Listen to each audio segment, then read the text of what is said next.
If you've been looking for a way to bring in more leads and grow your business without constantly being on social media, podcasting is the answer. And I'm teaching you exactly how to start in my free podcast launch bootcamp happening February 18th through 20th. In just 3 days, I'll walk you through how to launch your podcast the right way so it actually helps you grow your business.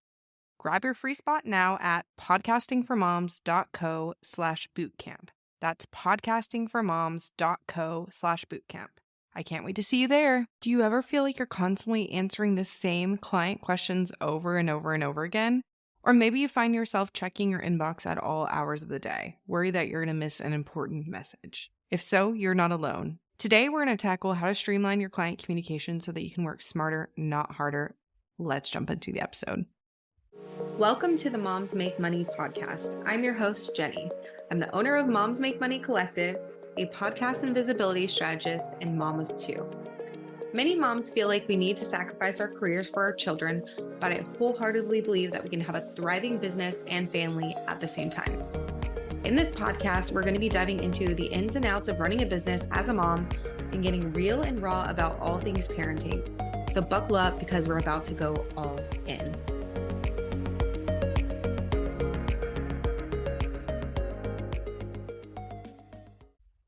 Hey, welcome back to Moms Make Money. I am so excited that you're here and I cannot wait to jump in. Today, we're going to be diving into a crucial topic for service-based business owners, and that is streamlining your client communication. If you've ever felt overwhelmed by back and forth emails, scattered messages, or unclear expectations, this episode is going to help you implement simple strategies to make communication more efficient, set better boundaries, and save time so you can focus on what matters most, your business and family. By the end of the episode, you'll have practical strategies to reduce the time spent on client communication without sacrificing your client experience. So first up, let's talk about why streamlining client communication is important. So the first thing is efficiency and productivity. Disorganized communication leads to wasted time, stress, and inefficiencies. So creating a process that works for both you and your client is going to make things so much easier, so much more organized, and overall just a better experience for both parties. The second thing is client satisfaction. A structured approach makes clients feel supported and clear on the next steps. So ultimately, they're going to be happier with everything across the board. And then lastly, work-life balance. Too many entrepreneurs spend unnecessary time answering emails instead of focusing on deep work or personal time. By streamlining this communication, you can gain back time for your family and working on things that matter in your own business. So for example, I had a client once text me at like 10 p.m. at night, although it was 8 p.m. her time since she was in California. It was 10 p.m. my time. And she had a quote unquote urgent question that could have absolutely waited until the morning. Because I hadn't set clear communication expectations with this client or any client in general, they thought it was okay for them to message me at any time of day, night, whenever. That's when I realized that I needed better boundaries and systems. So I want to help you do the same in your business so you're not waking up in the middle of the night to random texts from clients or, just random communication that could be handled at a different time of day. So let's first talk about assessing your current communication process. So first, I want you to go in and audit your current client communication. You want to figure out where are most of your client interactions happening. Are they happening in emails? Are they happening on social media? Are they happening in Slack? Where are they happening? The second thing you want to determine is, are you answering the same questions repeatedly from different people? So is client A and client C asking the same questions? If so, there's a way to streamline this. And then you also want to ask yourself, how much time are you spending on communication per client? I know you might not know this off the top of your head, but you can track these communication habits for like a week or so to spot any inefficiency. So anytime you are sitting there responding to clients in DMs or on Slack or an email, track it within a tool like Toggle or any other time tracking tool to see where you can be more efficient. So if you find yourself spending 30 minutes per client every single week just answering emails, it's time to get some systems in place. So now let's talk about implementing clear boundaries and expectations. So you want to set communication boundaries from the very start. Define your office hours. So this could be something like, I respond to emails Monday through Friday between 9 a.m. and 4 p.m. Or I'm in the office 9 a.m. to 4 p.m. Monday through Friday. You also want to establish response times, because if they send you an email at 9 a.m. on Monday, you're not going to answer it 9:15 a.m. on Monday in most cases. So you want to establish these response times. So this can be anything like, you can expect a response from me within 24 to 72 hours. Whatever works for you, outline that. And you also want to stick to one primary communication channel. So maybe you want to go with email instead of social media DMs, or within your project management tool instead of social media DMs. For me, my primary client channel is Slack, and that's where we have majority of our conversation. Of course, when I have reports and whatnot, I'll send them via email, but on a day-to-day basis, we are communicating in Slack. Another thing you can do is create a welcome packet for new clients that includes a lot of different things, but also includes your communication guidelines. So it'll include where you communicate, your office hours, when they can expect a response from you, etc. And if you find yourself getting asked the same question over and over and over again, use something like canned responses to save time, because you don't need to be wasting time responding to the same questions over and over again. Just use a canned response and make this so much easier on yourself. So an example here, before I set boundaries in my business, I had clients messaging me on Instagram, Facebook, email, and Slack. And this led to a lot of missed messages because the communication was in a million different places. But once I established Slack as my main channel, the communication became way easier to manage, because I knew I'm going to look in Slack, and if I don't have any messages in Slack, then all is well. Whereas before, I felt like I was just all over the place and trying to make sure that no one had reached out on email or social media or Voxer or Slack. So now that it's all streamlined in Slack, it's so much easier to manage. Now let's talk about choosing the right tools for communication.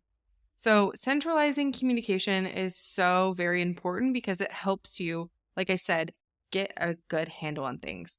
So there are different tools that you can use to organize these client interactions.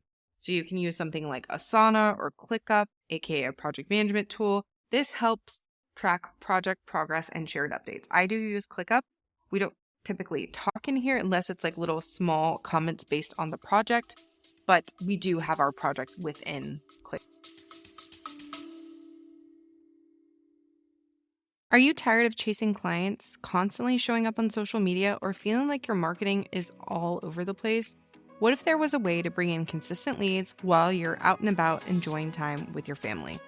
That's exactly why you need a podcast. And in my free podcast launch bootcamp happening from February 18th through 20th, I'll show you how to start a podcast that fuels your business without the tech headaches or confusion. We'll map out your podcast name, niche, and branding. We'll plan out your first 5 episodes so that you have content ready to go. And you'll learn the simple recording and launch process to get your podcast live on Apple Podcasts, Spotify, and any other platform. No more overthinking, no more wasting time, just a clear path to launching your podcast in 2025. It's all happening February 18th through 20th, and it's totally free. Head to podcastingformoms.co/bootcamp and grab your free spot today. That's podcastingformoms.co/bootcamp. I can't wait to help you launch your podcast. I'll see you inside.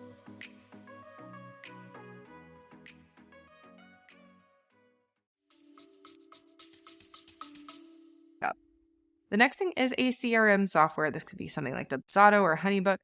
This is where you are automating your invoicing, your contracts, and other canned client communication. This is not going to be like where you send like random things, but if you have like a project that you're working on and there's specific steps that need to get done throughout the process, this is where you can automate these types of things. And then if you do need to hop on a call with your clients, you can use scheduling tools like Calendly or Acuity or TidyCal, any of those to hop on a call. These types of scheduling tools eliminate email back and forth communication for booking calls. When it comes to my agency, I don't do tons of calls with my current clients. We do quarterly calls to kind of check in and things like that, or random calls that come up. But as a whole, this is not super needed, but it's nice to have. So I want you to pick one tool that you're going to focus on in terms of streamlining that communication to implement this week. It could be getting everything set up in Slack. It could be getting everything set up in a project management tool or your CRM, whatever that is. Do that one thing and stick to it. So for example, I have been using Dubsado for years, and once I really committed to using it for my onboarding emails, my contracts, my random canned emails that go out throughout the process of a project, I feel like I've saved at least 2 hours per client in terms of like random communication. Obviously, there's going to be things that come up that are unique to each client, but as a whole, it's saved me so much time. So let's talk automating your routine communication tasks. So you can use email templates for welcome emails, for project updates, for invoice reminders, for offboarding messages. You don't need to reinvent the wheel every single time you have to send one of these, and you can do it on a schedule. Obviously, sometimes projects don't always go according to schedule, but you can automate it in something like Dubsado to send these routine things like a welcome email or, the midway project update. Or when you're done with a project, you can have it send an offboarding email. The next thing you want to do is automate follow-up sequences so that your clients stay informed without needing manual check-ins. So obviously, like I said, things are going to come up along the way, but automate these sequences so that you can check in with these clients without having to be like, oh crap, I haven't checked in with so-and-so in like 2 weeks. So automate these things so it makes it easier on yourself. You can also set up a client portal within your CRM or Google Drive or even Notion for easy access to shared documents. So I like to use Google Drive to have all of our stuff handy for our clients to see, and that makes it so much easier on me.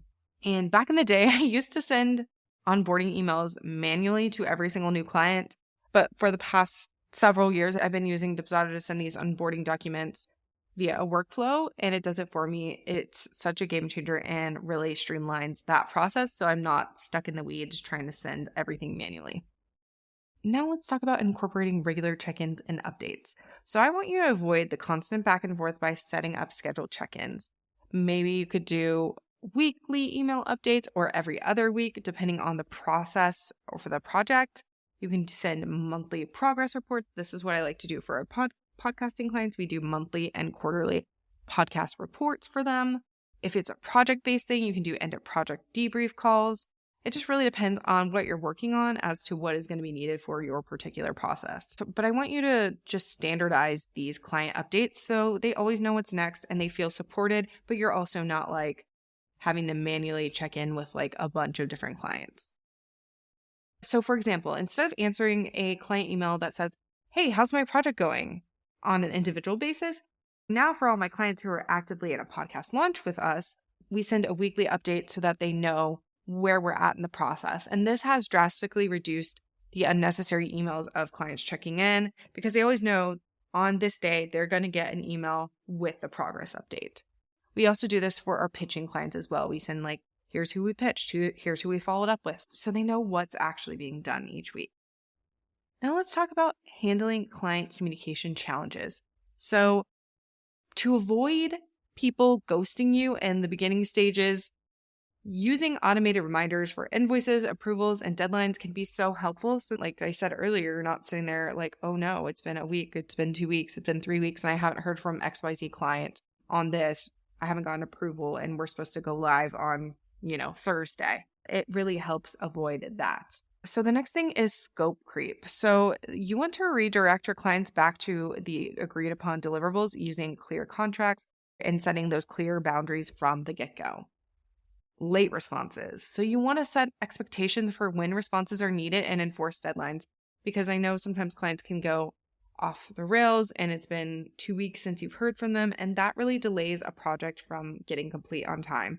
So setting those boundaries and setting those expectations from the get-go really helps eliminate that. So here's a quick little story from one of my clients. So one of my coaching clients, before we started working together, she used to spend 5 to 10 hours per week just like answering client questions, sending onboarding emails, all that stuff that's involved with onboarding, managing, and offboarding clients. And after implementing boundaries and setting up automations to work for her, she cut that communication process down to just 1 to 1.5 hours per week while keeping her clients in the loop and making sure that they feel seen, heard, and appreciated. So that is honestly amazing. So that's what I want for you. I want you to streamline your client communication process because it can be such a time suck and take away from working in our own business and obviously spending time with our family, which is why we started our business in the first place for the most part. So I want that for you. So let's quickly recap this episode. So number one, I want you to audit your current communication process, see how you can improve it. Number two, I want you to set clear expectations and boundaries going forward. Number three, I want you to choose one to two tools to streamline your client communication. Whatever those tools are, stick to them. Number four, I want you to automate where possible. And number five, I want you to implement regular check-ins to reduce unnecessary messages. I really want you to choose one step out of all that we talked about today to implement this week so that you can work forward to making your client communication much more efficient. If you enjoyed this episode, I would love to know your biggest takeaway. Shoot me a DM on Instagram. My handle is @jenny.suneson. So it's JENNY.SUNESON. Thank you so much for listening to today's episode of Moms Make Money. If you have not left a review yet, I would love for you to do that on Apple. I would love for you to leave a review on Apple Podcasts and share this episode with a fellow mom entrepreneur that could benefit from streamlining her client communication. Okay, that's it for this episode. I will see you next week with another episode surrounding clients. Until then. Thank you so much for tuning into today's episode. I really hope you enjoyed it. I'd love it if you would head on over to our free Facebook group called Moms Make Money Collective to connect with us further. If you're more of an Instagram fan, make sure you're following us on Instagram @Moms Make Money Collective. If you're loving the show, make sure to leave us a rating and review on Apple Podcast. Your feedback means the absolute world to us. We'll see you in the next episode.